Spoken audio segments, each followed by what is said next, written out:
Now we actually get to see Dinobot's heads. Man, I'm just saying, okay, they're in the air and it's hard to hit them, yes, but if they were on the ground, what better tactical maneuver when you're surrounded? Other than eye lasers and your head spinning. Perfect defense. Prove me wrong. Covers all the bases. Oh no, it looks like I'm surrounded. Surprise! Surprise! Eye lasers just got a whole lot cooler. Too much Energon.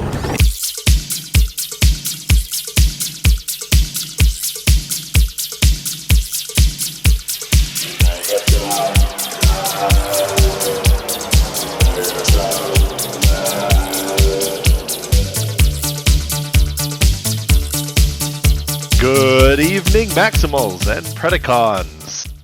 This is another episode of Too Much Energon, a show where myself, NeoCal, and my co-host talk about the 1990s television show, Beast Wars. And speaking of co-host, here's Christopher Siege. Yep, I am the other host of the show, Christopher Siege.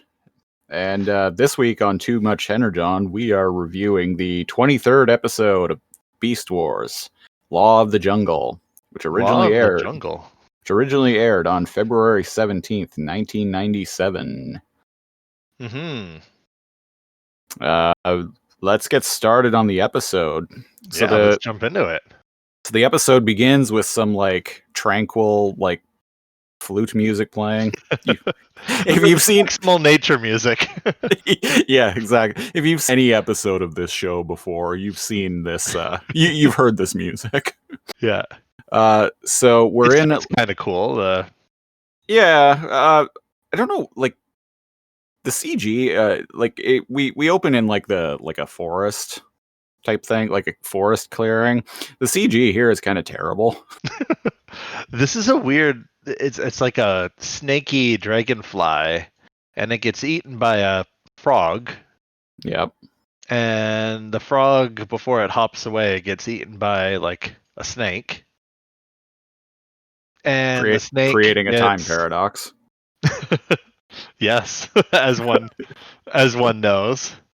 I think we've gone an episode or two where we haven't talked about Metal Gear in some way. I was actually noticing that the other day. I was like, oh yeah, I don't think we've gone 2 episodes. Yeah, this won't do. We have one of those whiteboards where it's number of episodes that we've gone without mentioning Metal Gear, and it was 1, 2, and then now we have to erase it and write 0. Unfortunately, Solid Snake isn't so solid. Yeah, because the snake that is just eating the frog. Get him. Yeah. It's an eagle, right? Yeah. Some sort of hawk or something. Yeah, it looks like a bald eagle. That's clever, actually. I didn't even make the connection there when you said the Patriots. Yeah, the eagle with the snake and the sun in the background. I was like, oh, the Patriots. The Patriots. Who are the Patriots? Who are the Patriots? By the way, listeners, if I sound a little off, I have a sore throat right now. He's practicing for his Solid Snake impressions. Yeah, my time will come. I think you could cosplay Solid Snake pretty well. Well, I've dressed up as Naked Snake before. Yeah. Not great of a costume in hindsight, but I was trying. I sort of tried. Sort of tried is better than not doing it at all. So this scene, this opening scene is kind of giving kids the rundown of how the laws of nature work. Circle of life, yeah. I was trying to think of how to put that exactly. But yeah, circle of life. The circle of life, which is when you're eating, make sure there's nothing behind you.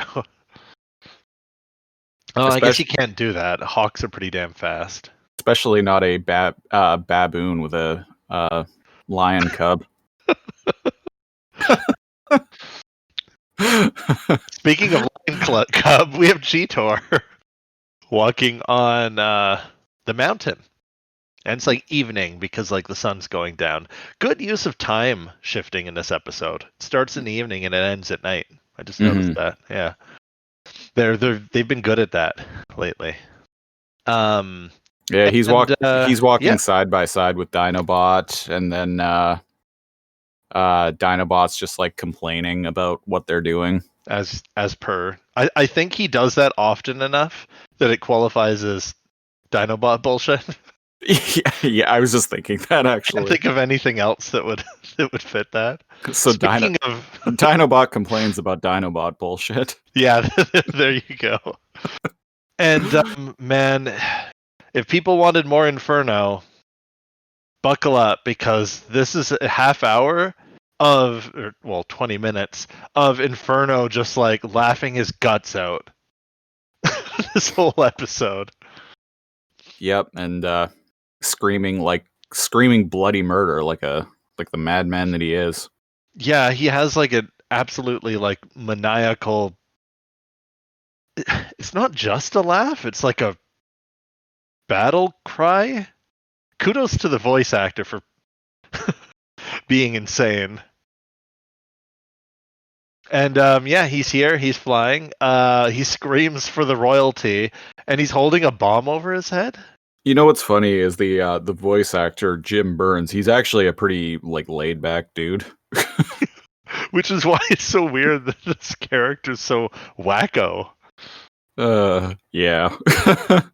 And speaking of wacko, he throws a drone at them that like launches cluster mines, bullets, bombs in a chaotic nature. Yeah, and like a scatter spread type thing. Yeah, and he single-handedly knocks Dinobot and Cheetor off the mountain. And it's funny because Cheetor I love this. Cheetor lands on his feet like a cat. And in the background, and then in the foreground, Dinobot slams headfirst. Like, feet overhead, like as up in the air, like right down on the ground. Velociraptors not known for landing on their feet. I guess not. Cheetor's got a new gun. Hey, I've seen Jurassic Park. Okay. Oh, fair enough. Yeah, they fall over a few times in that. You know what? Very quick sidebar on the subject of Jurassic Park and Dinobot. I've recently started frequenting the Transformer, well, I guess not official, but like the main like Transformers wiki. It's like tfwiki.net. Okay. And I really like the how the articles on that wiki are written because they're written in a very tongue-in-cheek tone. And when they're talking about Dinobot, it's like it'll be like, oh, and the character like for the new Dinobot figure for the War for Cybertron Kingdom line, it's like this new figure is designed to look more like a realistic Velociraptor. And realistic Velociraptor is a hyperlink. And when you hover over it, it takes you to a Wikipedia page for Jurassic Park. That is pretty tongue-in-cheek. A more realistic Velociraptor.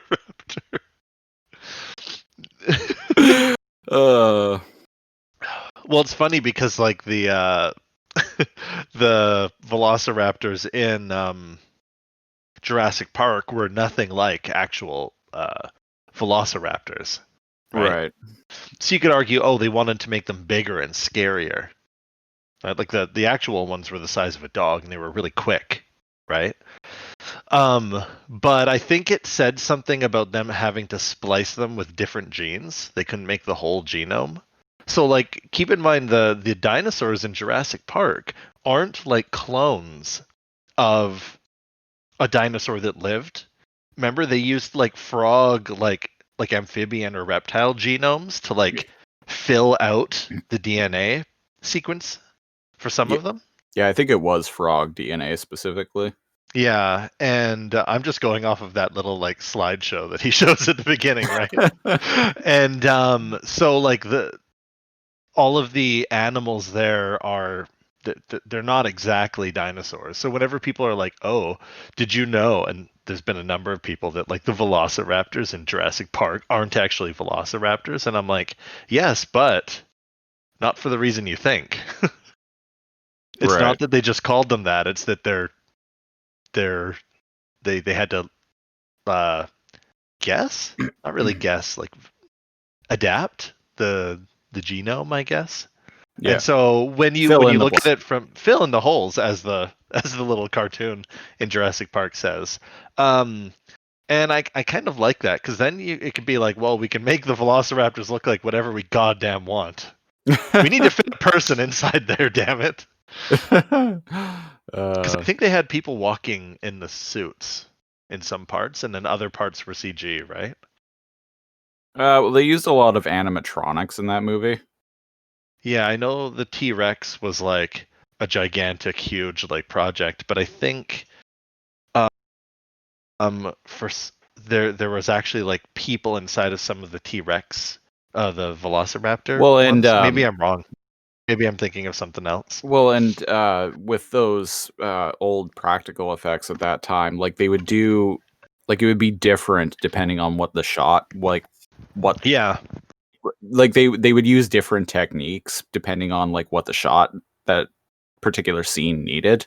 I So think like there were three.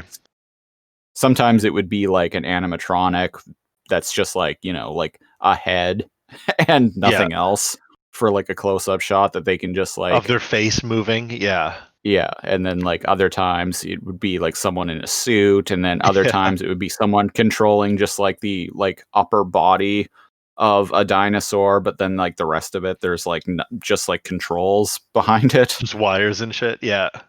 Yeah, Yeah. it's fun. It was a fun time. I still think it holds up. I think the CG is fine in Jurassic Park. I haven't seen Speaking the of movie in CG years, so You know what? Neither have I. It could be shit. I'm talking out my ass. Speaking of graphics and talking out of our velociraptors, asses. Dinobot and Cheetor get pissed off and start fighting Inferno. Cheetor's got a different gun. Did you notice that? Yeah, he's got his tail gun It's like thingy. a longer like rifle type weapon rather Yeah, than this like a plasma pistol.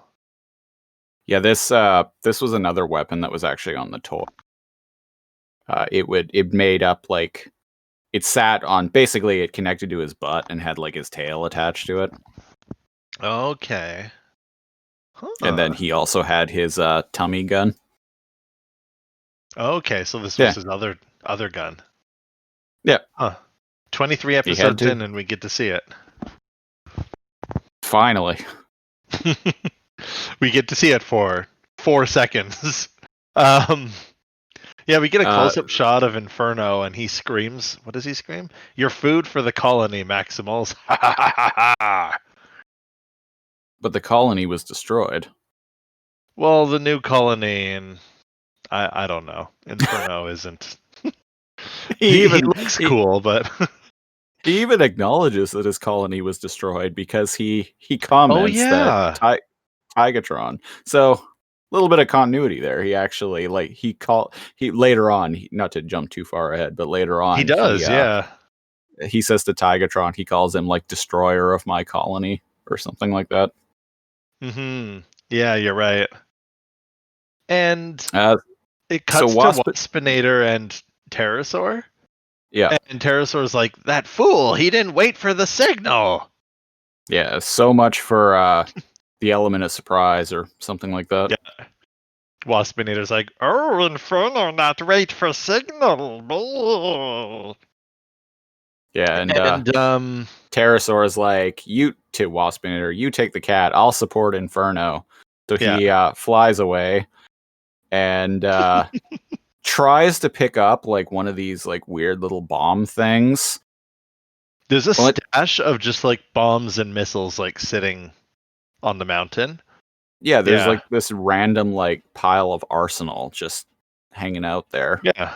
But so Pterosaur like flies over and picks one of these things up, still in beast mode. And I'm like, and he's struggling with it. And I'm like, dude, just transform. He's like struggling to like flap his wings while holding onto this thing with his feet. And I'm like, dude, transform. And pick it up with your arms and then just fly around with your like rocket boosters or whatever. He's twice as big when he's in his robot form. Right? Like, dude, just transform. Make life easier for yourself. Or they're having fun. Then Waspinator is all like... Fucking Waspinator. It's all like, Waspinator waits for a signal. And he does nothing. He just like watches. Yep. We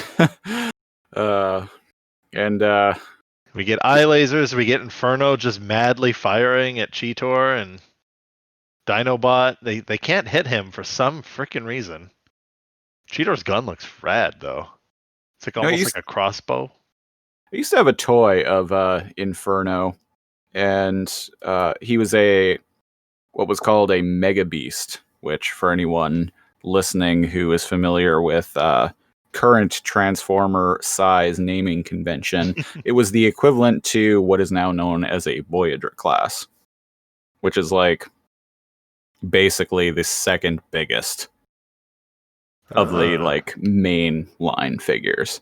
But he's probably like in the show, like out of all the characters in the show, he's probably the one who looks like the most like his toy. Yeah. Yeah, you showed like I just googled the toys one time because you mentioned that before. And yeah, he looks like almost exactly like the toy. Yeah. Whereas like most of the other characters in the show, not so much. It's hit or miss, yeah. Yeah. Like look up a picture of the Dinobot toy. You get what you pay for, I guess. Yeah. Or do you in this case? In that case, $15. So which also the prices of Transformers toys have gone up, like, because I've started buying them again recently. They've gone up so much. And like, so like I was saying, like a Mega Beast, which is the equivalent to a Voyager class now. Mega Beasts were $20 in, like, I know it's been 25 years, but they were $20 in Canada, $19.99 in '96, and now Voyager classes are $39.99.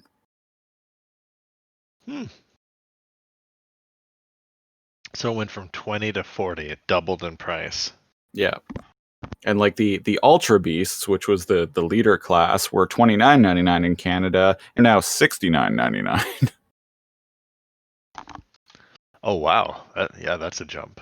Yeah, it's nuts. Anyway, my little rant about the toy is over. Okay. So $100 in 1995 would be equivalent to $158 in 2020. So the purchasing power of 100 in 1995 would equal 158 today. Huh. That's quite the inflation rate. Yeah. I say as someone who knows nothing about economics. Yeah, so the inflation calculator. Whoops. You know what? I'm going to do that a different time. I don't care enough. But yeah, Inferno. He's shooting a Dinobot.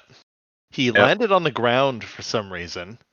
In his he's just laughing now for it's like a minute long straight. He's laughing. He lands on the ground after like shooting Cheetor and injuring him by sheer force of like he's just shooting over and over. Now usually hiding behind rocks is like the go-to. Yeah. Right? But like Inferno can blow up rocks apparently. It's the old Never seen that. maximal maneuver. The old maximal maneuver. Yeah. It's my secret sex move. Hide behind a rock. Until she turns the lights out. And then I prowl. And then we hunt.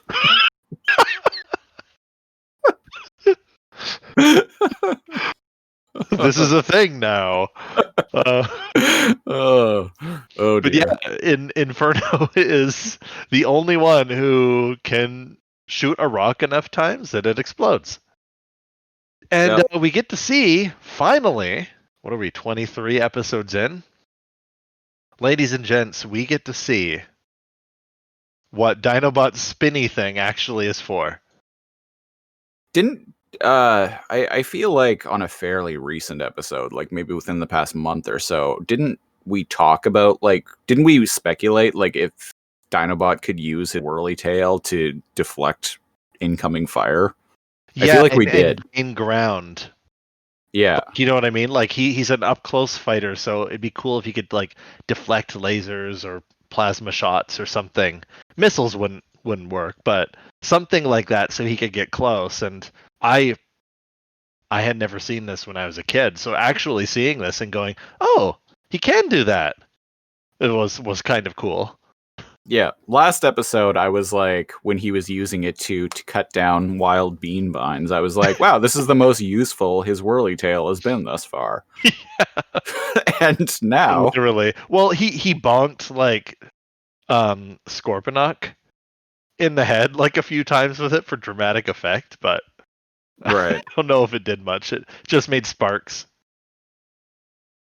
And here we are, ladies and gents. He's deflecting Inferno's, like, I don't even really know what kind of shots those are. They're not quite like plasma shots like everyone else. They like burn up in the air. But before Dinobot gets to stab at thee, Pterosaur, still in his beast form, drops another one of those stupid like cluster bombs, and it just blows Dinobot and Inferno up. Yeah, and he's like, "Oops, oops," and he gets shot out of the air. Cheetor needed a win. Yeah, by Cheetor, and he like comically goes flying back. So weird.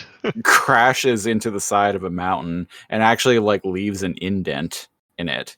And I'm like, in solid rock. In solid. I'm like, that's not how rock works, guys.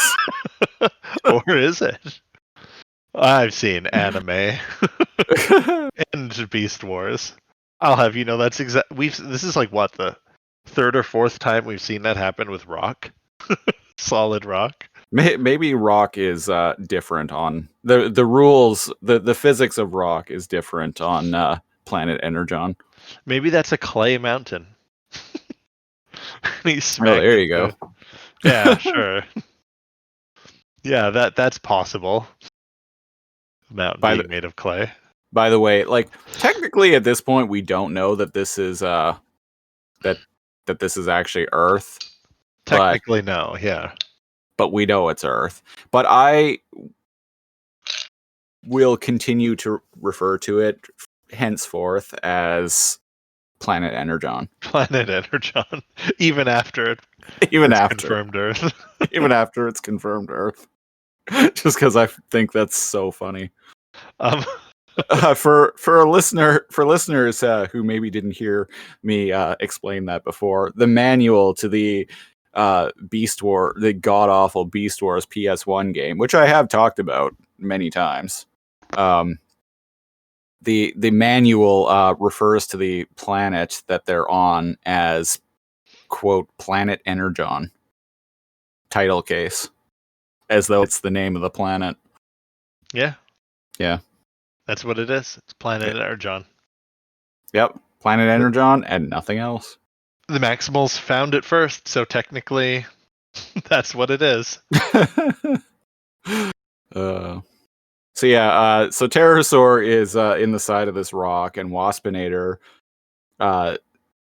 is shows just up. there. Yeah, he just shows up. And Pterosaur's like, "What are you still doing here? Attack, you idiot!"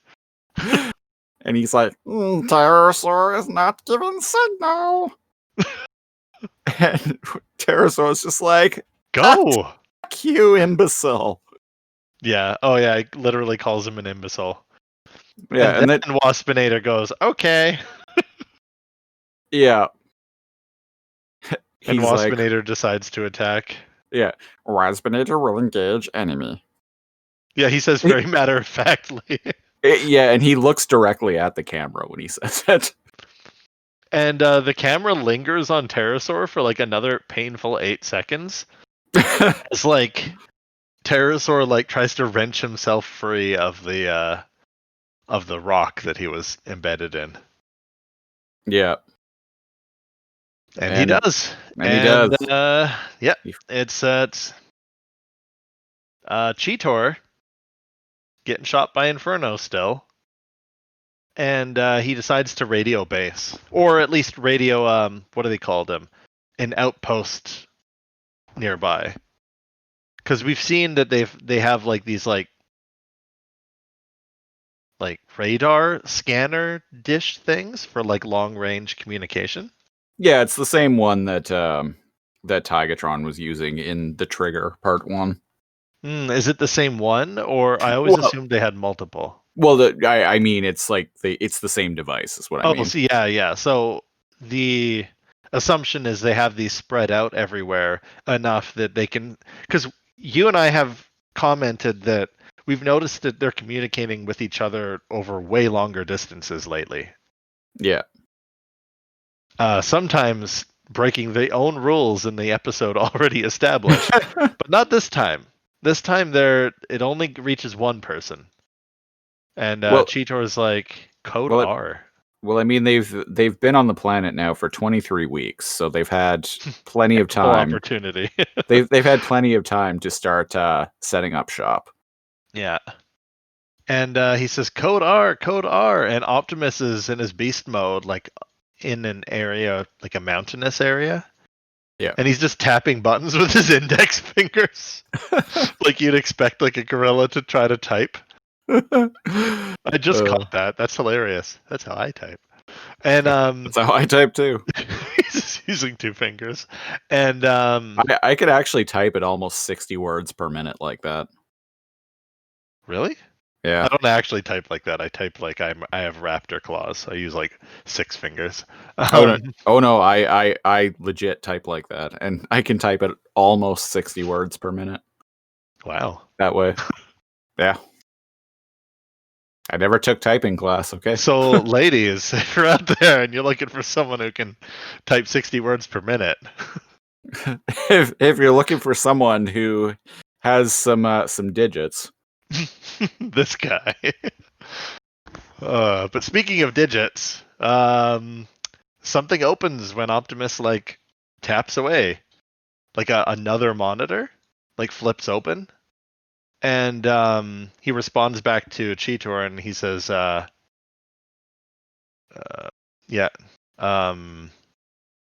Acknowledged. I'll be right there, son. I'll be right there, son.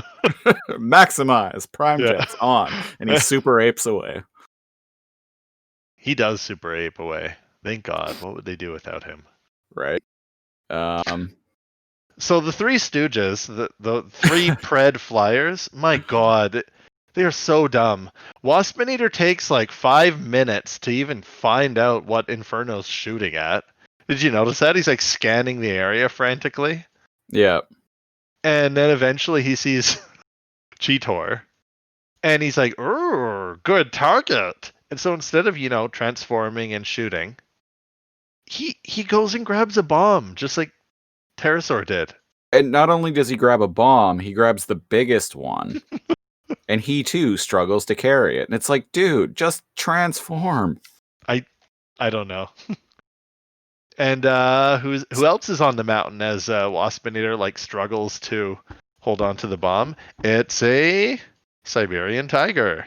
Yeah, so The bomb is so big and so heavy that as soon as Waspinator flies off the ledge, he starts falling immediately. And he encounters when he finally is able to stop himself, he encounters another Siberian tiger, whom he thinks is Tigatron, but it actually isn't, It because swipes at him a few times. because the real Tigatron shows up and is all like, "Surprise, bitch!" Literally. And jumps on his back. yeah, and starts like pulling on his antennae, and This is hilarious. Waspinator Waspinator cannot fly. Oh. yeah, The red sun in the background, the white caps on the mountains. It's a very tranquil but chaotic scene that is happening here. yeah, and they're like whirling around, and then Tigatron like crashes Waspinator, like crash lands Waspinator into the ground, and then jumps they away. must have, he must have dropped the bomb at some point, because now the cluster bomb just goes nuts and hits Waspinator. Yeah. Yeah, insult to injury. Well, he really hates Tigerbot, doesn't he? So Tigatron meets up with Cheetor. And Cheetor's like shoulders like short circuiting and fried and burnt looking. Yeah, and he starts shorting out and goes back to beast mode. And Inferno continues shooting at them and laughing like a fucking lunatic. I'm like, how long has this guy been in robot form? Right? But it could be that Cheetor was shorting out because he was injured. Because he was damaged, yeah. Yeah, damaged. So and we don't get any dialogue from an Inferno. He's just like scream laughing at them, and then he switches a button on his gun, and his gun like turns into a flamethrower. Yeah.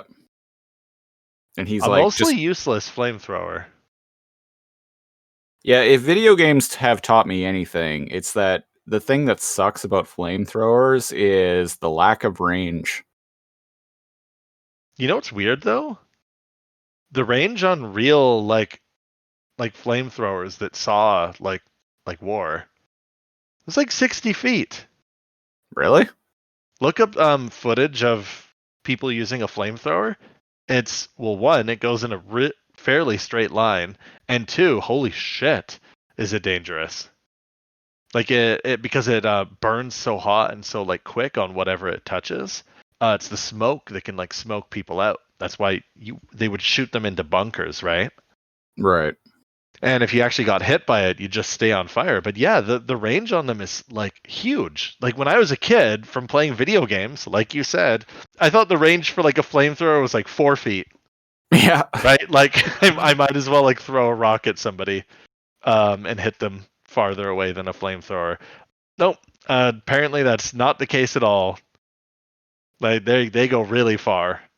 And then when you like manage to ignite the enemy with the flame, like they don't just like fall down, like burn to a crisp immediately. Like it always takes like a little bit of time. Seconds, and you're like, that's okay.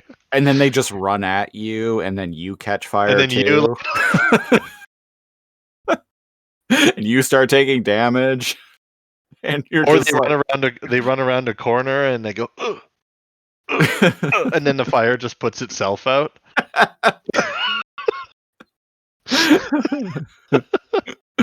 Or if you're playing Postal, like they're still burning, and then you just whip your dick out and start pissing on them. To get that smell. The peeing on a open flame smell. If anybody listening has never smelled that, good for you. Congrats on not being a 12-year-old boy. But that doesn't happen here. Cheetor does not whip his dick out and pee on Tigatron. In fact, video game logic, like you said, the range is like 5 feet. It's more used to terrorize, if you will, his opponents than it is to, because they look scared, the two cats. Right. But nothing catches on fire. And Cheetor looks horrified. That fucking face. But Tigatron just calmly maximizes. Yeah, and shoots at Inferno a couple of times, and he ends up with like his back turned to Tigatron after getting hit a few times. This is the part you mentioned, right? Where he's like, I will destroy you, destroyer of the colony. So he doesn't forget. He remembers that this is his mortal enemy. Yeah, never forget. And Tigatron says, "Give my regards to the pit, Predacon." And the pit is capitalized, so is the pit the new word for hell? Because it used to be Inferno. I was going to bring that up, yeah. There have been characters previously who have said, "Give my regards to the Inferno." I think Tarantula said that in one episode, and Dinobot said specifically, give my regards to the Inferno, yeah. Oh. So they've said they've used, I know multiple times they've used the word Inferno, and I've asked you about it, and you're like, it just means hell. But there's a Predacon named Inferno. Yeah, so now it's the pit. It's the pits. Wow. This is the pits. I don't know what. Both pretty bad names. Well, the Inferno is scary, I guess, but not when it's this guy. The pit. Well, it's a kid's show. They can't say heck. Give my regards to the spiky tail pit boss of heck. Give my regards to Cybertron's armpit. Sure. And he does. Give my regards to Planet Energon's armpit. See you in pit, Inferno. It doesn't work. See you in the pit? No, it doesn't work. See you in the Inferno pit. There you go. There you go. Maybe he should have been called Pit. The Inferno pit. There we go. Oh, there you go. That's better. Yeah, and he just casually shoots at Inferno. I've realized that Inferno is less about accuracy and more about DPS, damage per second. I was gonna say like utter madness and mayhem. Also that, because he tries to get a few shots off, but like you said, he shoots and Inferno ends up turned around. And it cuts to Tigatron's face, and he smiles as he like shoots Inferno in the ass. Yeah. And for some reason, go ahead. Yeah, because his rocket copter motor thing that is comprised of his ant, that like is the innards of his ant butt, is fully exposed and presenting itself to Tigatron. As to which he seems to smile and shoot him in the butts. Yeah. Right in the butts. For some reason, his last shot, so he shoots him in the butt and Inferno goes like whirling off in the distance. But he fires one more time, and this shot, instead of being yellow like the rest of his shots, this shot's purple. Oh. I actually caught that when I watched it earlier too, and I'm like, what the heck? All of his other shots were like plasma, like yellow, right? But this one's purple. And it misses, and it flies off, and it hits the mountain in the distance. Just coincidentally happens to hit the exact spot where the Predacon's like makeshift armory, where their little munitions pile was. Yeah. And I'm like, how did he hit it at that angle? It was on a cliff. But yeah. Also, Tigatron was on that mountain earlier. Yeah. So how is it in the distance? Whatever. It's in the distance now, so I guess the battle moved over here. Oh, he rode Waspinator around a bit. Yeah. Okay, yeah. He took the battle on the road. Or in the skies. Everywhere except the seas. We haven't seen any sea battles yet. And the whole mountain starts exploding. And the camera zooms in, and the other Siberian, the real Siberian tiger, his friend, is on the mountain, looking scared. And I thought it wasn't going to do this, but like straight up, like it kills her. Yeah, she gets caught in a rock slide. Yeah, and And Tigatron yells, "Snowstalker!" and runs toward the avalanche and just tosses his gun aside, and he leaps up and starts pulling rocks off, and he's just like, "Oh no, no, no!" And it doesn't show the viewer, but she's no, dead.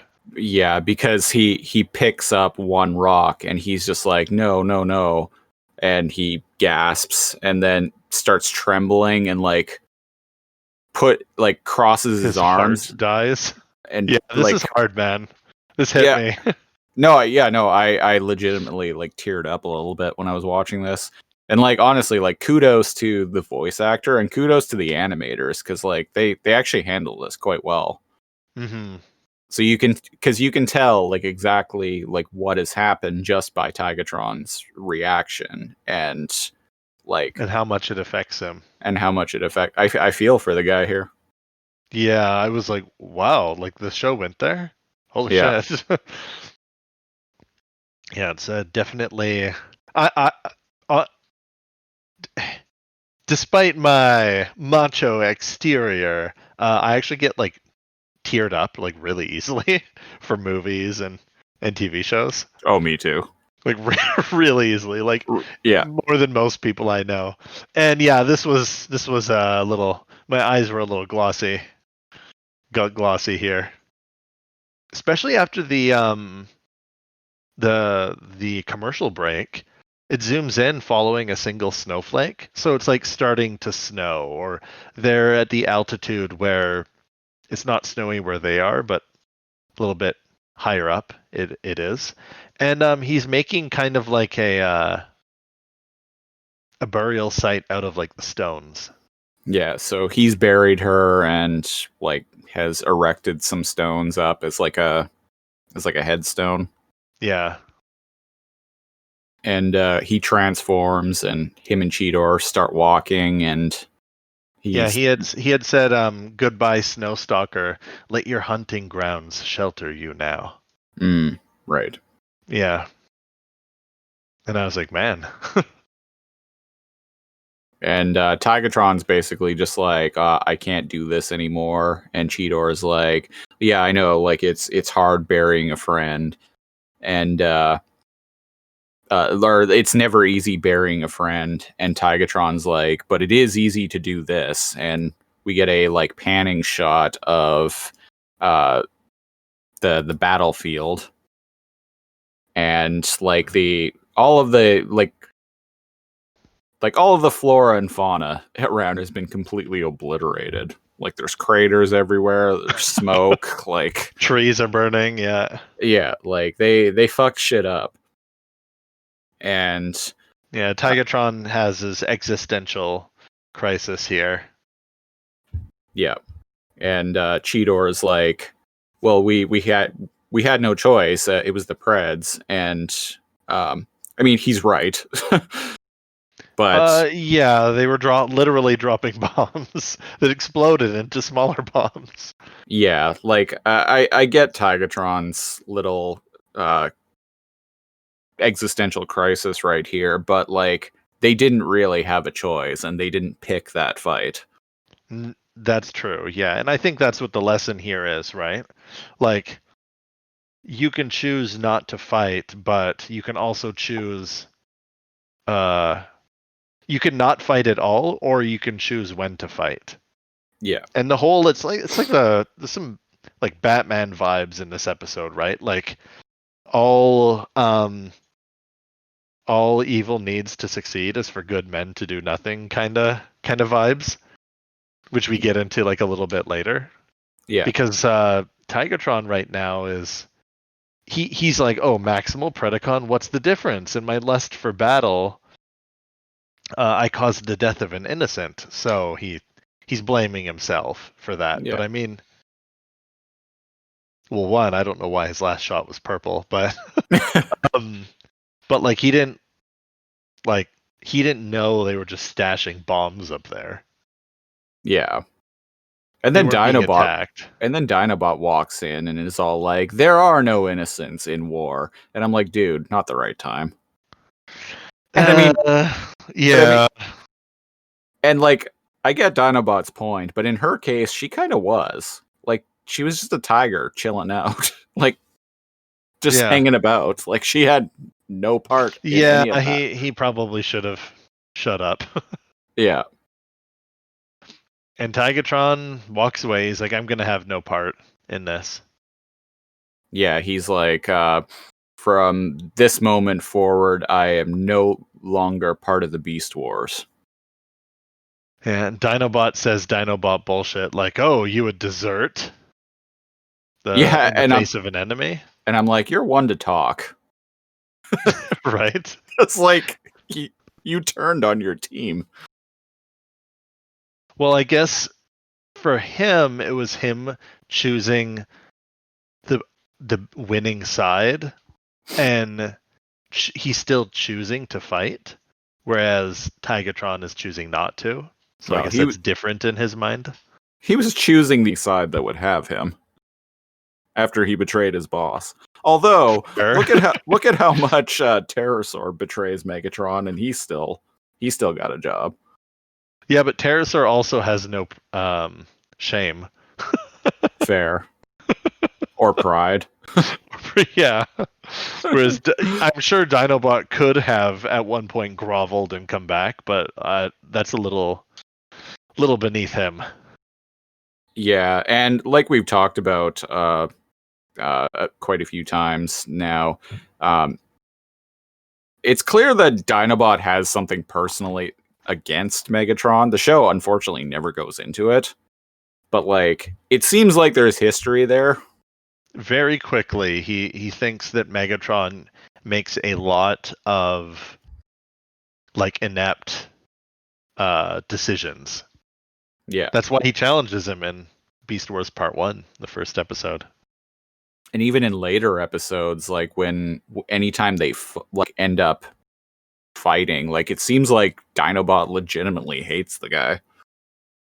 Yeah, so yeah, I'm curious there. Yeah, there must be it's fanfic time. Something to do with the disc and something to do with Megatron giving them orders that put them in this situation, maybe. I wrote a back when I was in university in the mid to late 2000s, studying screenwriting, amongst other things. I wrote a outline for a Beast Wars movie back in like 2007 or so. Oh wow. Yeah, I wrote an outline for a Beast Wars movie, and basically like how Dinobot got mixed, like he didn't work for Megatron. In my story, Megatron and his cronies stole a like prison transport ship, and Dinobot was a prisoner that was on there, and he basically agreed to work with Megatron in exchange for his freedom. Oh, that's kind of cool. And then like he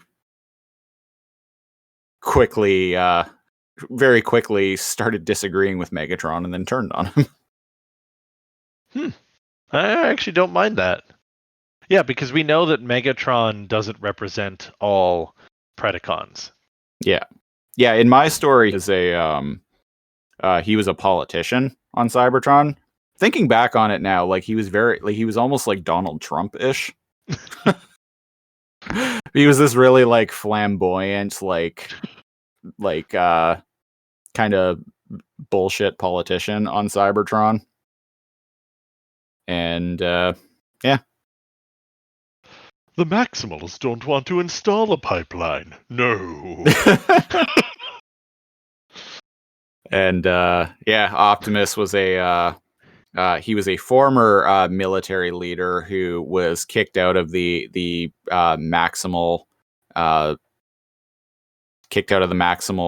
military because he made a bad decision that ended up like causing inadvertently causing the destruction of a like settlement on a moon.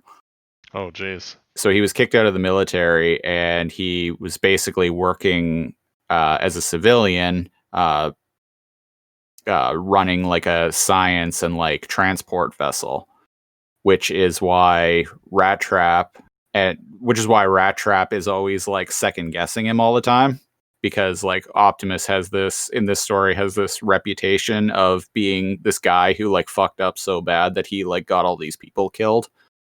Huh. Well, that's deep. Yeah. I'd watch that movie. Maybe I'll go back and write it. Anyway. That sounds deep. Hey, you never know. Beast Wars is coming back, baby. Yep. And we're to thank for it. Yeah, it's all us. 100%. We started this before the new Beast Wars line came out. Yeah. Technically true. Technically true. It was a weird the timing was weirdly coincidental and on point. Right? I don't think they had announced. We had heard of the announcements for the new run. For anyone listening, there's like an actual like modern like 2020 run of Beast Wars figurines. Yeah, it's part of the War for Cybertron trilogy. It is the third installment called Kingdom. Some of the figures are actually out now. Yeah, and when we heard the announcements for that, we had already started this, which is weird because there hadn't been Beast Wars stuff in a long time. Yeah, we had already been doing this show for like a few months by that point, and it's like, oh, sweet. And then new Beast. There's a new Beast Wars comic book coming out next month, and right, that's already next month. Yeah, and by next month I mean February 2021. So our timing couldn't be better. Our timing couldn't be more maximal. Come on, dozens of listeners. Yeah, that's about right. That's about accurate.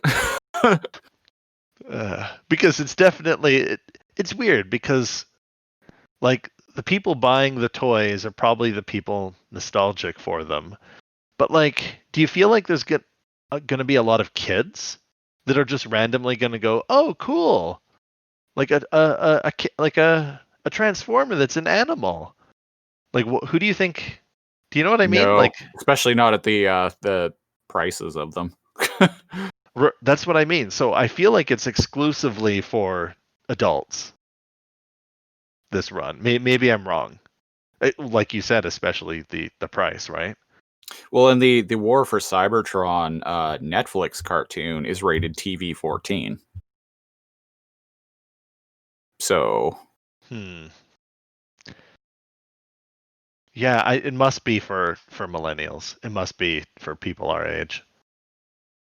Yeah, totally. Yeah, the War for Cybertron Kingdom line specifically is to commemorate the 25th anniversary of Beast Wars and the 35th anniversary of Transformers the movie. So these toys are definitely aimed at people our age.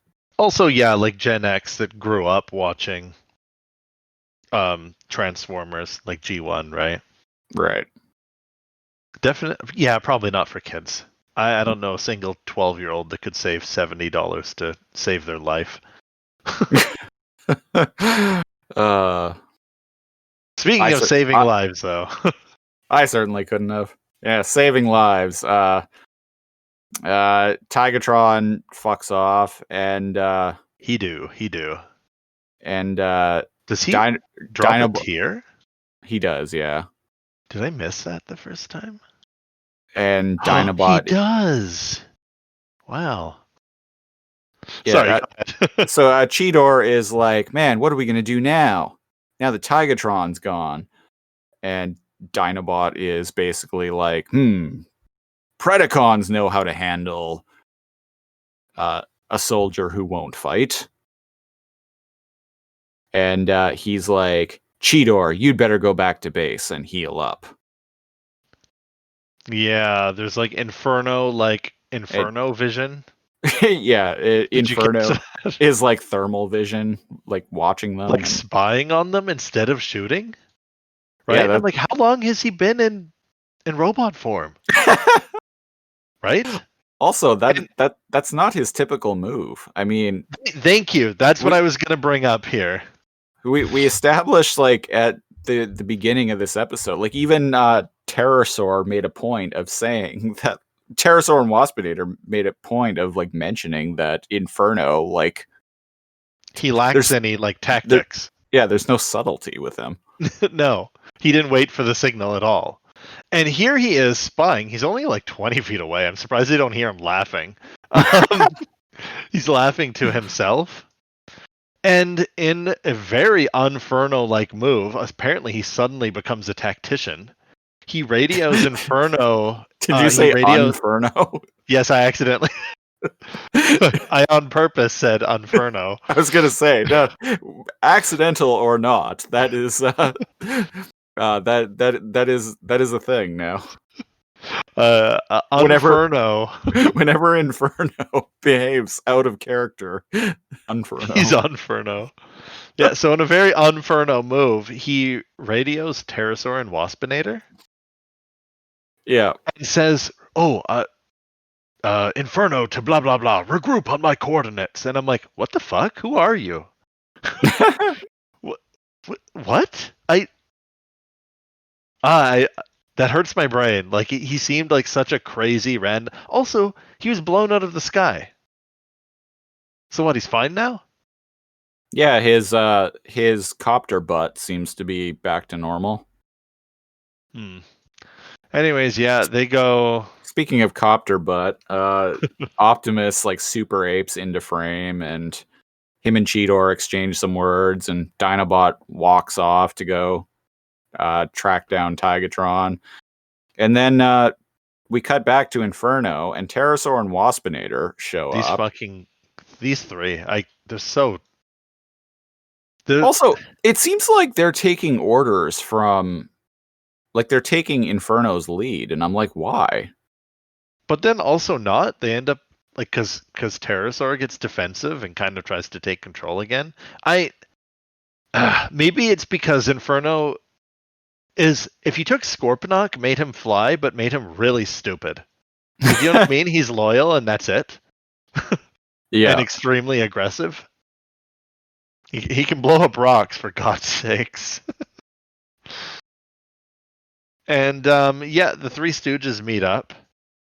And again, Inferno chilling in his robot form, while the other two are in their beast mode. Apparently, he literally spends the entire episode in his robot mode, by the way. Yeah, never shorts out. No. Maybe off screen, he's transforming into an ant here and there. Doubtful. Maybe they were like, this is awkward if we put a giant ant up here. Also, he's the only one who can, other than Optimus, who in his beast mode can't fly. The other two can fly in both forms, so that's probably why they kept him in this mode. I don't know. And they're arguing about some royalty, blah blah blah, capture the Maximals. And who is it? Is it Pterosaur or? Yeah, Inferno Inferno basically comes up with the idea that they should capture Tigatron and deliver him to Megatron as a present. Right? Ian Pterosaur accidentally says, yes, the royalty. I mean Megatron. Has been a bit testy lately. Man, this scene is weird. I mean, he did get farted on last episode, so... Okay, he's a little loopy, yeah. Yeah, you're right, they are kind of like following Inferno's lead. The smart one, I guess? Maybe? It's funny because they're very clearly this maybe not Pterosaur. Being the smartest of those three doesn't say much, but... Yeah, I feel like Pterosaur has been getting dumber as the season goes. Like, Yeah, like he at used the to be smart and like ambitious, and now he's just dumb. yeah, like early on in the show, he was basically just Starscream. Like he was cunning Yeah. and treacherous and always like coming up with a scheme. But for the past like handful of episodes, he's kind of just been dumb comic relief. Whenever I think of Pterosaur now, I think of him the time they were hiding in that canyon, pretending they all were dead, and he was just hopping up and down, going, Right. I think somebody smacks him or something like that. I can't remember. Yeah, I think so. Yeah, I think it was Scorponok. Yeah, Yeah. Oh yeah, just like Scorpion punches him. It's yeah, like, because snap out of it. yeah, And for someone mentions in the scene, I can't remember who. It's just like, ooh, Megatron will reward us, and I'm like, with what? yeah. That What's the I punishment? yeah, it was Waspinator who said it. I knew this was going to be a topic of conversation because, like, when I was watching the episode earlier, I'm like, "There's that fucking Megatron will reward us thing again." It's like, what is he going to reward you with? Time on the Xbox. Ha! You delivered me the Maximal Tigatron. Yes, you get to spend time with the PlayStation. Pterosaur, you delivered me nothing. For you, it is the Sega Saturn. But you only have Sonic adventures. Take it or leave it. No, we don't. I replaced that with Sonic 3D Blast. Yes. Ah!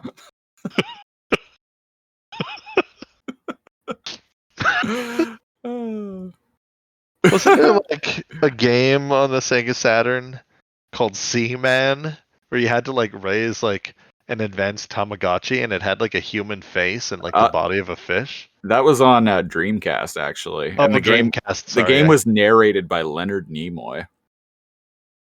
What the fuck? I had played it, but I guess I never noticed that. I'd never played it because you had to, like, it came with a controller that kind of looked like a fishing rod, like a fishing reel thing. And you needed like voice commands, right? Yeah. Weird. Yeah, it came with a special controller, and you couldn't really play the game without it. And I would find the game, like just the game, Seaman on its own, all over the place, but I could never find the controller. Oh, weird. I had for a anyone Dreamcast listening, back in if the you day. want to see the weirdest game, probably like, yeah, I'm gonna go out on a limb and probably see the weirdest game ever made. Look up the game Seaman. I wouldn't say. I think the weirdest, personally, it's definitely up there for me. I think the weirdest It's up game there. ever made is probably LSD on PS1. Never even heard of that. So, listeners, go look up Let's Plays of Seaman on the Dreamcast and LSD on PS1. Both of those are a trip in very different ways. Yeah, one of them might creep you out. But no more than like Waspinator acting like a puppy, like flipping upside down is any weird. He like literally like spins in the air and he's like, "Oh, Waspinator loves signal." Kind of like how bugs are attracted to lights. Is that what that's implying? Yeah. Sure. And then Inferno laughs. This shot of Optimus carrying and he takes off into flight, confirming that his copter butt is fully repaired. He was shot to heck, to pit and back. How's he fine? He hasn't even transformed for internal repairs. Yeah, one of the blades was straight up blown off of it. Yeah. Again, he's in his robot mode the entire episode. So, continuity error. Yeah. This shot of Optimus flying over the Badlands with Cheetor, and he's grabbing Cheetor by the scruff of his neck. Cheetor's in his beast mode. I fucking love that. Yeah. If it wasn't, there's a lot of motion blur. If it wasn't so blurry, it would be a good thumbnail.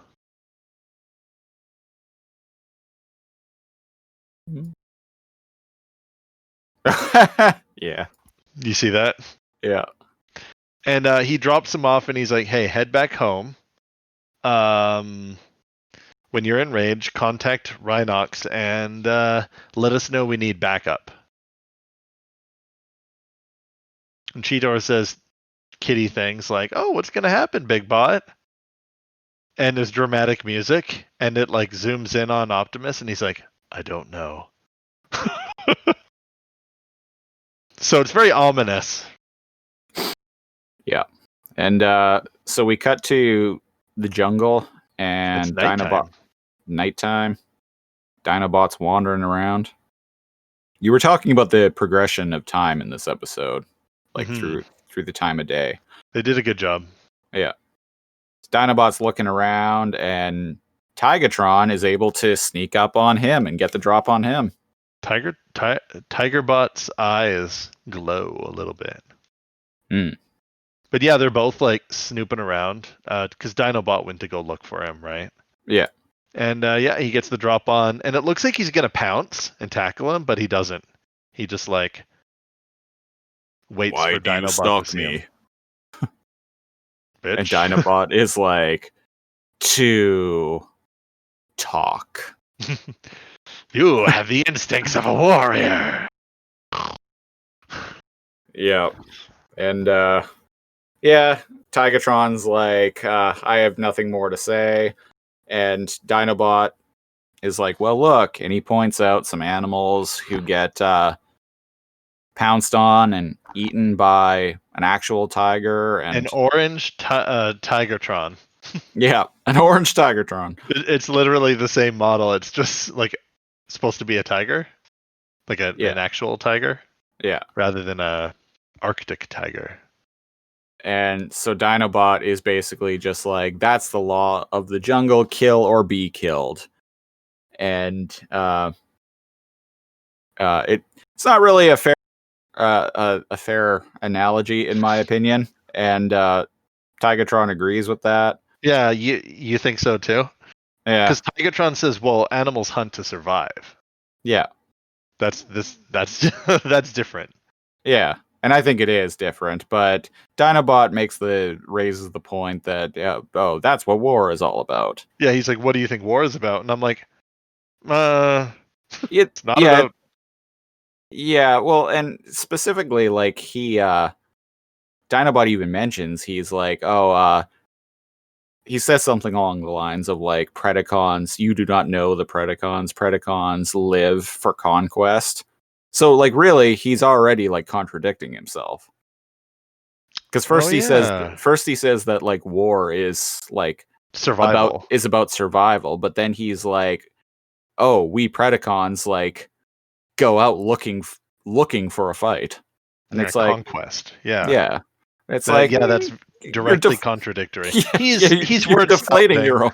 You're deflating your own argument. But then we get a little flashback. Yeah, we get a shot of Cybertron. Is it Cybertron? Yeah, it's Cybertron. There's like a satellite orbiting around Cybertron. Yeah, and we see the dark side like fucking shit up and dropping bombs. Oh shit, yeah. And this is presumably like Megatron. Yeah. In the dark side. Well, indeed, there is a like dissolve of Megatron face, just like laughing. So, as soon as I asked that, the fade, like the 50%, transparent, yeah, the 50% transparent, like Megatron, like popped in, just like solid 10 seconds of like evil laughter. And you're like, there it is. There it is.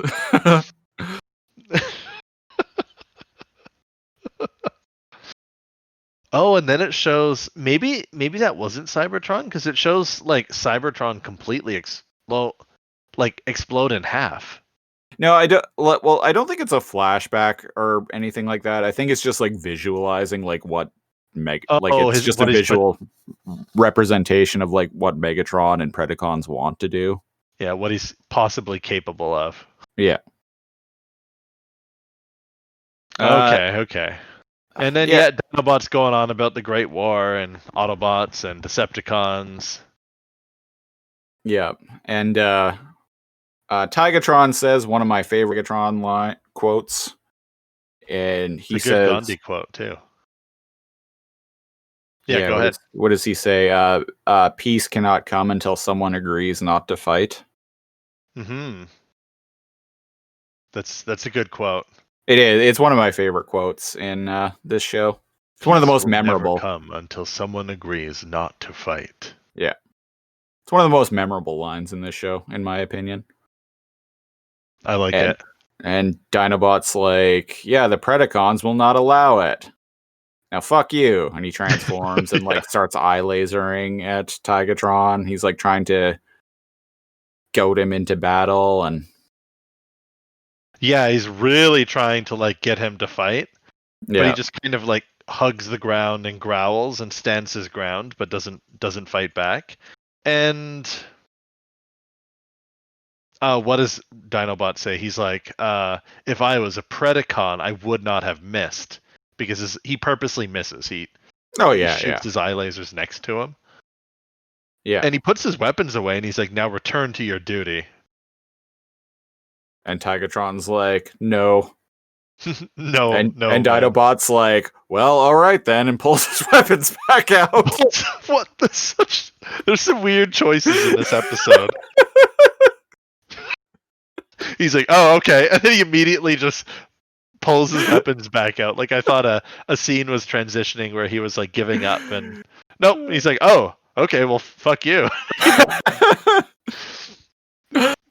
Oh, I'm gonna eye laser you for real this time. He pulls out his sword and whirlicopter, and luckily Optimus comes to the scene as he's getting ready to stab Tigatron.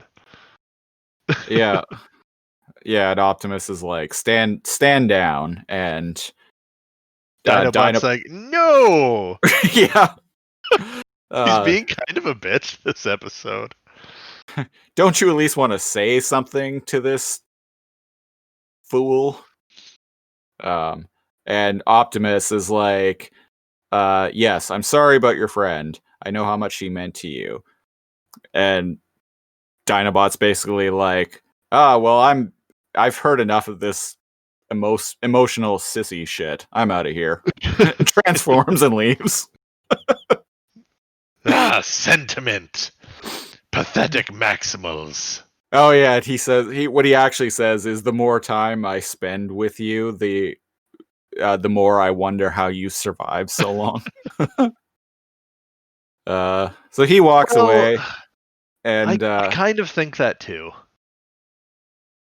Right? Because like most of them are unwilling to finish off. I get it. You can't really finish each other off. It's a kids show. The characters have to persist and go episode to episode.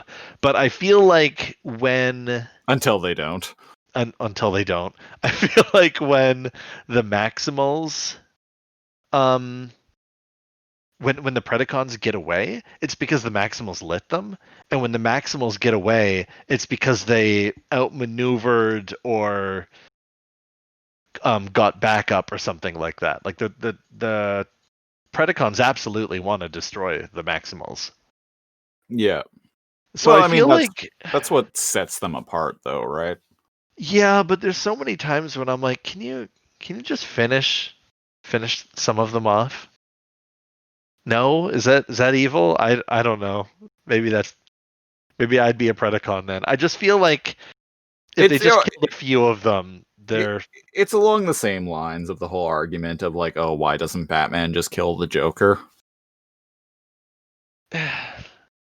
Yeah, because he keeps getting away, killing more people, going back to Arkham, getting away. Yeah. It's like a code, right? It's not Batman's responsibility to ensure. Also, like, come on, make Arkham better. Jesus Christ. Like every single like enemy has escaped Arkham at least once. Batman, you've got billions of dollars. Make an anonymous donation. Yeah, But there you don't go. use your Bruce Wayne checks. Because if Bruce Wayne made a donation to Arkham Asylum, it'd be suspicious. But if Batman did it with bat checks, with his Bat credit card. oh god, I just got flashbacks to Batman and Robin. Yeah. Don't leave the cave without it. Jesus. Oh man. But Yeah, but for the listeners, back in the 90s, the slogan for the American Express credit card was "Don't leave home without it." And in the movie Batman and Robin have Bat credit cards. yeah. And they're like don't leave the cave without it. It is a horrendously obvious and extremely comical in hindsight. Like product placement, like ad. Oh yeah, totally.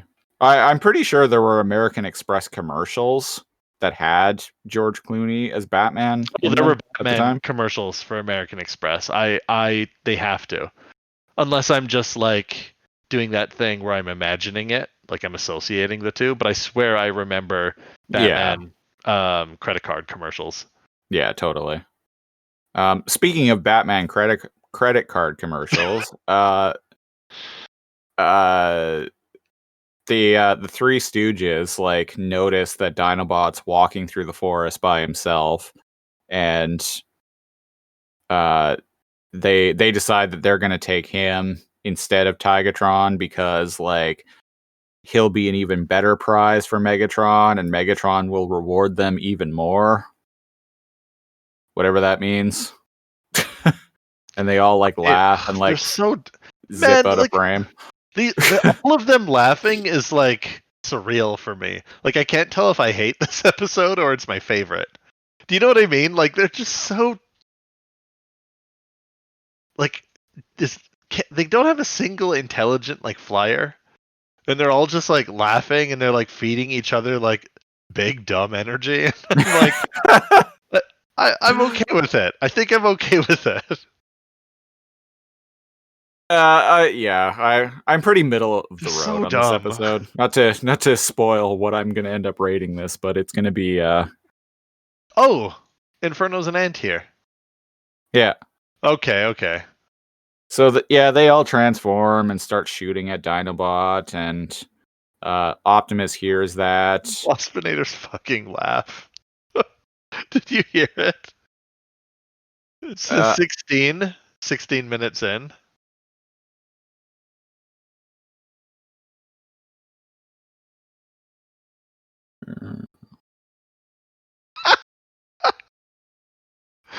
He's trying to copy Inferno's evil laugh. That's what I'm interpreting that as. Jesus. So Optimus hears Dinobot. I can't even recreate that if I wanted to. Dinobot getting shot at, and he's still hanging out with Tigatron. He's like, oh shit, he might need some help. So he transforms. And I don't think I've ever actually mentioned this before, but there is and anyone who has watched this show will know this. There is a audio cue, like a musical cue that plays whenever Optimus transforms into robot form. I think it's cool. The audio cue. Let me go and there's a little musical cue that plays every time Optimus maximizes. But yeah, I like it. It's been in the show since day one. I just don't think I've ever actually mentioned it. Listen to it. Let's see here. Yeah, Optimus is like, "Hey, Dinobot needs help," and Tigatron doesn't decide to. Is it the kind of sound that's like boom? Yeah. I for the listeners, I'll probably cut it into this episode. This episode of the podcast. It's weird. I guess I never noticed. Huh. Yeah. Cool. So yeah, he Tigatron doesn't transform, and Optimus is like, "Well, you made your decision." So he flies away, and we're back at Dinobot and the Flyers. They're like shooting at him, and he's just like, kind of like subtly like sidestepping and moving out of the way, like they're not even like his close head, to hitting like, him. And then he's like eye lasering them. He's like eye lasering them, and he like at one point eye lasers as his head does like a complete 360 twirl. Yeah, so there's a couple weird head things Dinobot here. He dodges one of Waspinator's shots by pulling his head into his torso like a turtle. Yeah. And like you said, he keeps trying to eye laser them, and eventually he just snarls, turns on his eye laser full blast, and just like 360s his head around. And I'm like, yeah, I like it. I feel like that's a very Predacon thing. Do you know what I mean? Like the Predacon's heads come off, and their heads spin and stuff, and he's getting his ass kicked. Yeah, to the point that even though like the Flyers haven't been able to hit him at all, Waspinator is able to just like straight up hit him with one of his like stinger bullets, like right in the chest. Well, eventually they have him massively like outnumbered, and they have the aerial advantage. I'm amazed that he was able to deflect and dodge that many shots. What a way to go, too. Fair. Like 3 of these idiots just laughing their heads off, shooting at you while they're laughing. Megatron will reward Waspinator. Will he? Maybe he will give Waspinator lab. Can you even imagine the kind of shit that... Well, apparently Inferno has a lab. He made those bombs.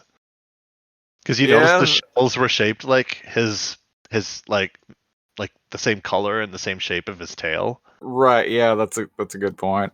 So I guess Inferno has his own lab where he makes bombs. I want to see what Waspinator can make. He'll get his time to shine. Hopefully not. So Optimus is like flying through the air, and he gets shot in the back by Pterosaur and Waspinator yet again. All 3 of them laughing away. Yeah.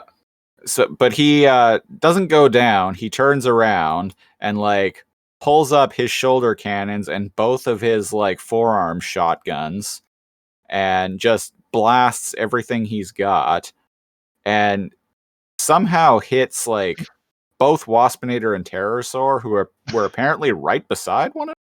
They were singing. Pterosaur was like, "Optimus is ours. Optimus is ours."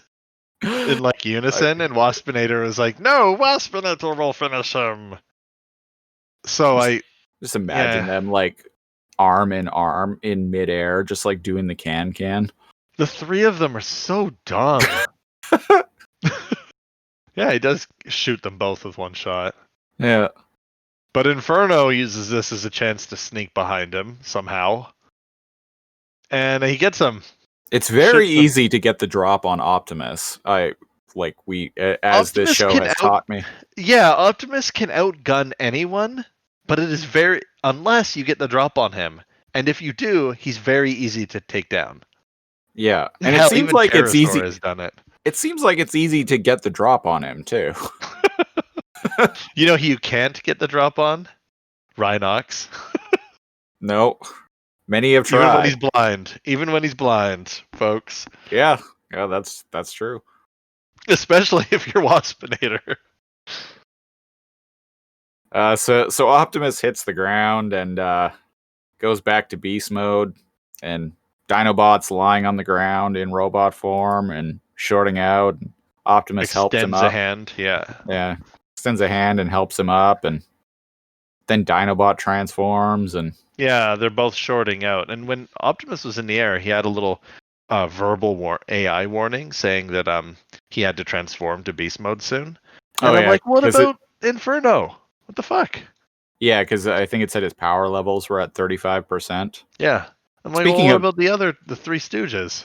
Speaking of Inferno, Inferno lands and does this weird like dance. While cackling. Yeah. What is he? He's just pointing the gun back and forth at both of them, and I'm like, what? What are you waiting for? Are you actually trying to capture them? And instead of shooting, he raises his arms. Fuck, I can't handle his insanity. I don't know if I can. He's too wacky. He screams and his head like rolls around. Yes, I get it. He's wacky. His head rolls around as if it's connected by a G.I. Joe elastic in his torso. And he screams attack. To who? Why didn't he just shoot him? Yeah. And Tigatron smacks him down. Yeah. Yeah, Tigatron, like, in beast form, like, leaps onto him and knocks him over and then leaps off and I can't handle Inferno. Yeah, he maximizes, right? And as if he finds it funny, maybe the Inferno's just the Joker. I don't know, because the voice actor's doing a good job. He pounds the ground as if he finds something hilarious as he's laughing. Yeah. And his head is bouncing. That's how funny he finds it. And so he takes to the skies again. Oh, one thing I want to point out. That fucking finger wave. Just before that, I'm gonna. I think I might actually make this the show art for this episode. I'm going to share it in our in gorilla position. Oh, okay. Let me. It's not the finger wave? What am I? Oh, their point is. This is like a world WWE move going on here. What are they doing? Is Inferno in the air yet? At this shot? No. This is when he's like laughing and like pounding the ground. And they point at him. Yeah. Huh. Yeah, it's pretty. I'm gonna make that the art for this episode. Why are they? This episode, yeah, Tigatron whips around and in his robot form, but the other two are in beast mode, Optimus and Dinobot, and they point. Yeah. Why? And then Inferno jumps up into the air and Tigatron back off, Predacon. You'll kill no more beasts today. Right, and he kind of waves his finger. And then behind him, both Optimus and Dinobot start wagging their fingers back and forth and doing the sassy head bob. I can't handle this episode. That I sent you I really like that. I sent you a video clip of it the other day because I'm just what is happening here? Some things you'd miss unless you can watch it second by second. I don't remember ever noticing that when I saw this episode when I was younger. Anybody listening and watching, we watch it on Tubi, and we're around the 19-minute and 15-second mark. And that's when the finger wags come. And it's not just the finger wag either. It's the head bob. It's the sassy head bob on top of it. And they're both doing it, and I'm like, why? This is not in character for either of you. Or is it? You know how when one person's giving a talk in wrestling and he's got his buddies behind them, right? But only he has the mic, they don't. So they just have to gesture to show support and stuff. That's how I interpreted this.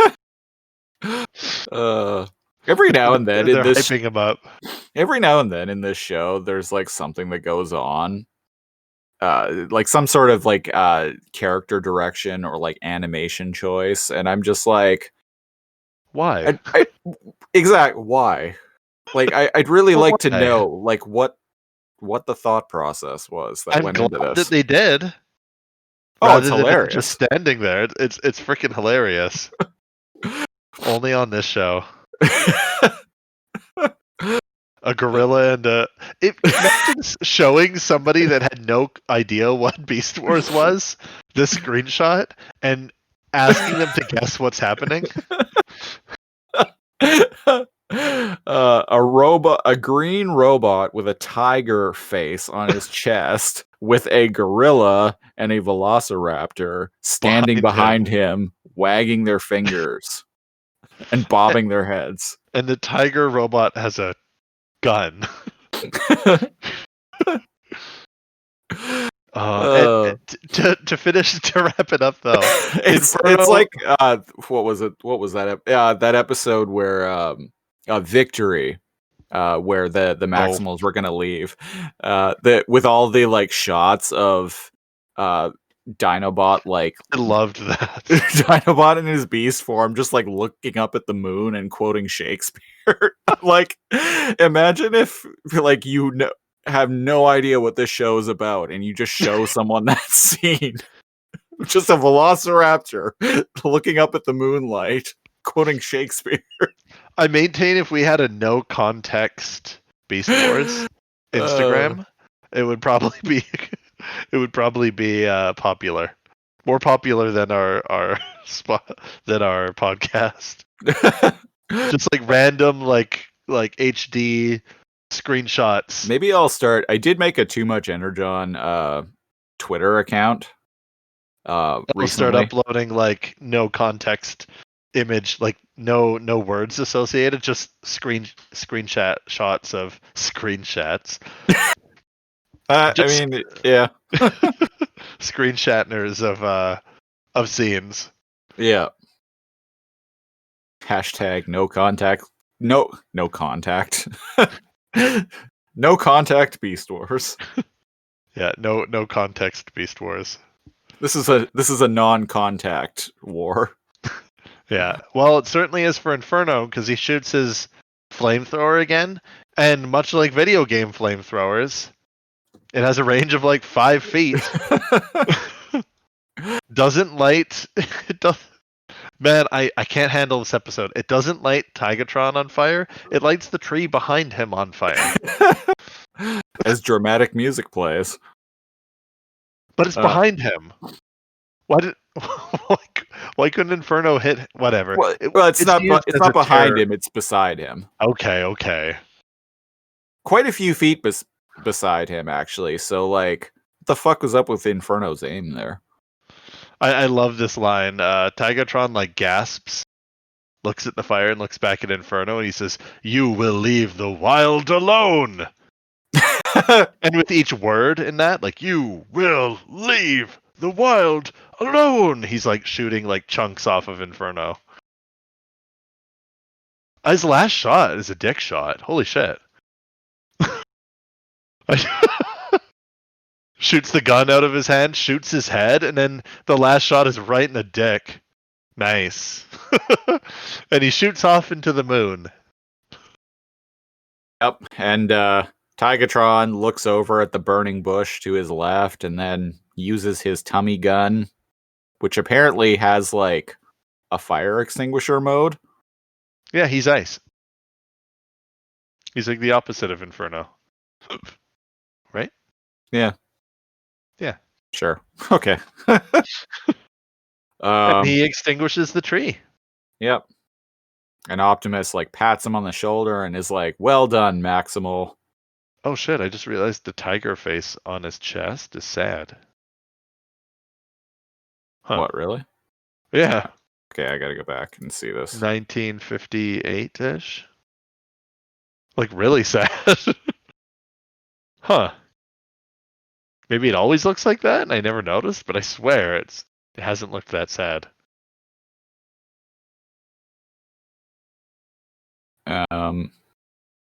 Dinobot is like basically like, I owe you one, pal. And Yeah. Tigatron's like, well, I must still grieve for my friend, but as long as there are Predacons on this planet, we Maximals have a duty to stop them, or some such shit. Yeah, I like that. Yeah, me too. There's like he's come around because he's like, well, I can choose to be peaceful, but it's not going to stop the Predacons from doing harm to the world. I would have liked it more if this had taken a few episodes. Like he decided to fuck off and go and grieve, and then like, you know, a few episodes down the road, like something Maybe happens that come ends up back, yeah. something happens that makes him come back, and it's And then like, the lesson would have been greater too, right? Like that you can't ignore. Like I had said earlier, like all it takes for evil to succeed is for good men to do nothing. Yeah. And so I think the message would have hit harder if it was like you said over maybe like 1 or 2 or 3 episodes or something. Because he has like effed off for like 2-3 episodes at a time before, so yeah. So why not? yeah, but you're right, it does feel like they tried to wrap it up into one episode. Yeah, I feel like this would have worked better as a multi-episode story arc, as Yeah, I opposed agree. to like just a subplot that was kind of just present over the course of a few episodes, as opposed Of to other episodes, yeah. of other episodes, as opposed to just being like all neatly wrapped up in 22 minutes. Yeah, I agree. It's almost too big of a message to start and finish in one episode. Yeah. The it's a moment, like it's a big moment for the character, and like he goes through a fair amount of growth, but it just feels kind of rushed. Yeah. So, And given the context of the episodic nature of the show and the fact the season's coming to a close, it kind of makes sense. But yeah, it would have been nice if there was more room to breathe for that lesson. So yeah, and sorry. Yeah, that's it. That's it, folks. so on that note, we rate episodes on the Too Much Energon scale, which ranges from not enough Energon to sufficient Energon to too much Energon. Basically, from bad, good to great. On that scale, Cal, what do you rate this episode?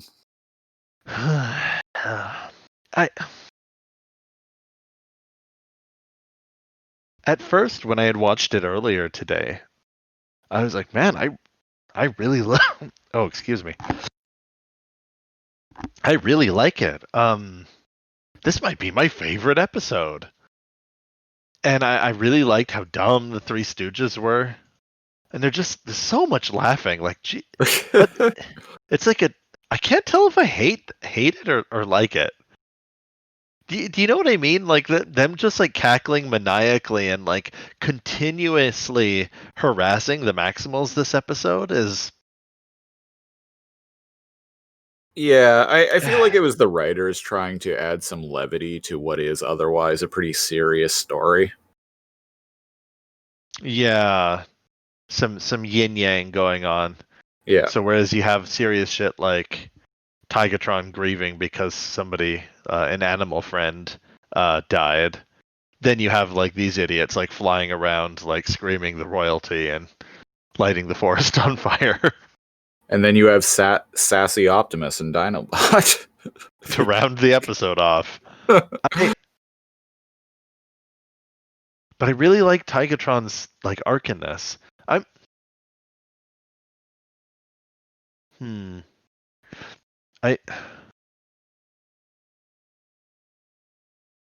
gonna give it a low end too much Energon. I feel like there was Okay. a lot of good in it, and I can't really find any bad, but it feels a little short. Yeah, It's missing something. In that case, see, the thing is, an episode is not always the sum of its parts, right? But the sum of its parts can make the episode worse. So I think one of the best little parts of the season are moments like with Tigatron in this episode, right? But just because that's one of the best moments that we get to see character development doesn't mean the episode that it is in is the best. But I did get to see a eye laser like 360.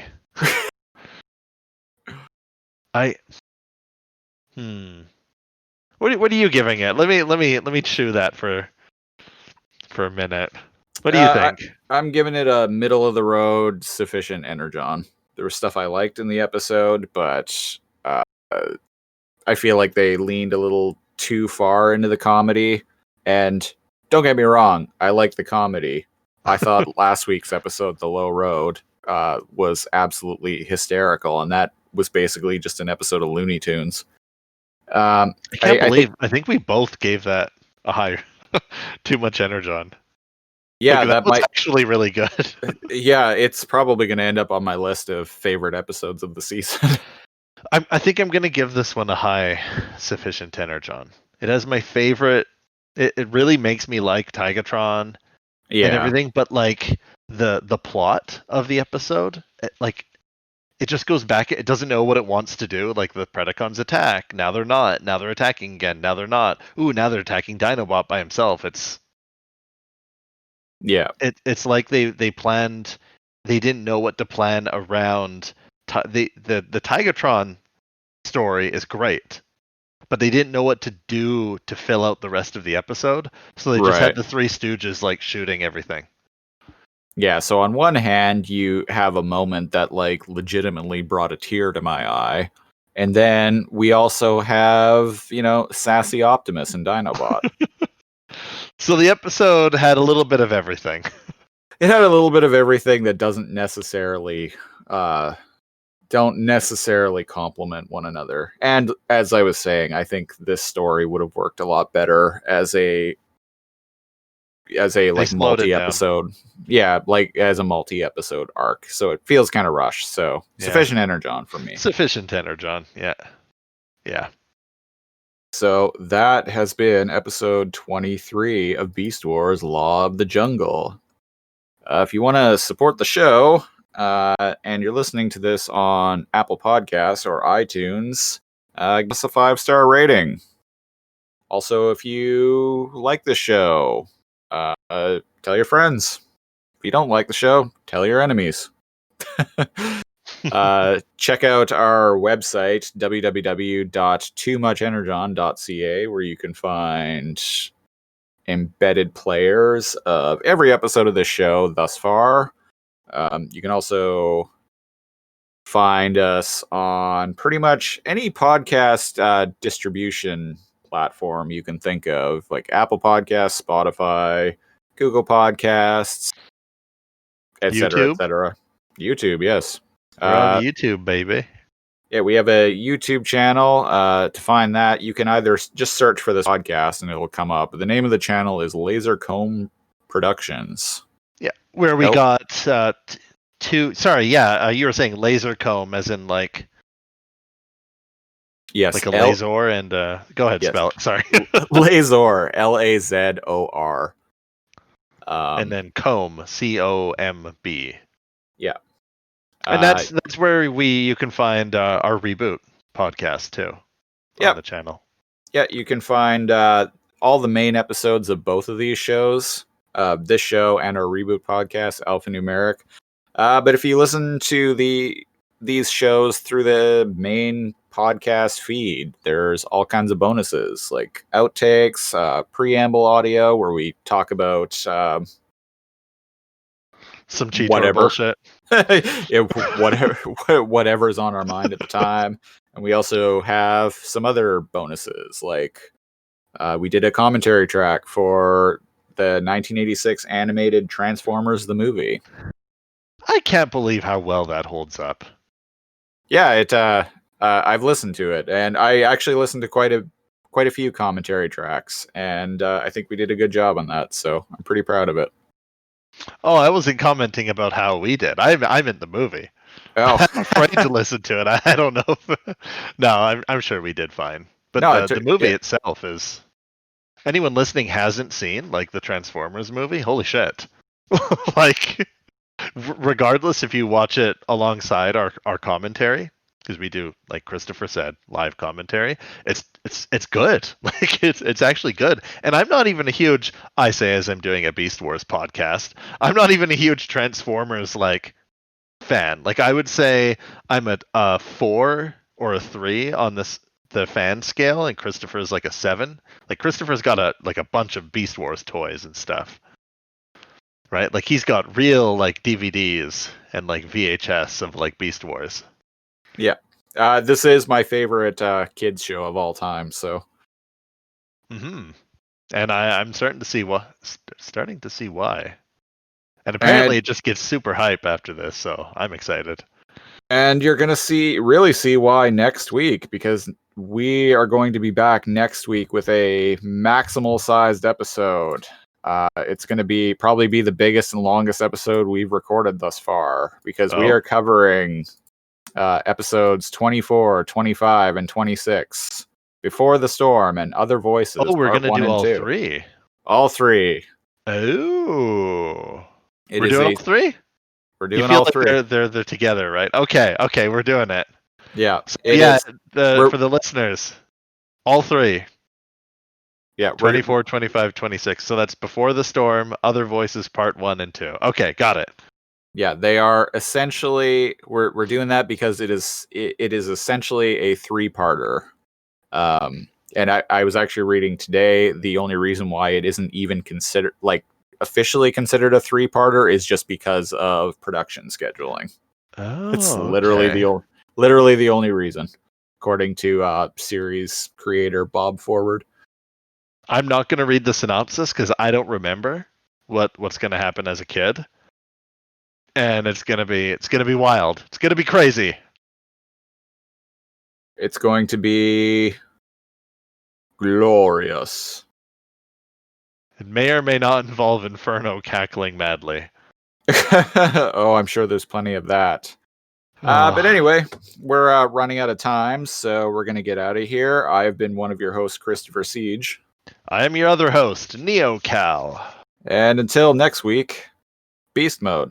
Beast Mode. Beast Mode!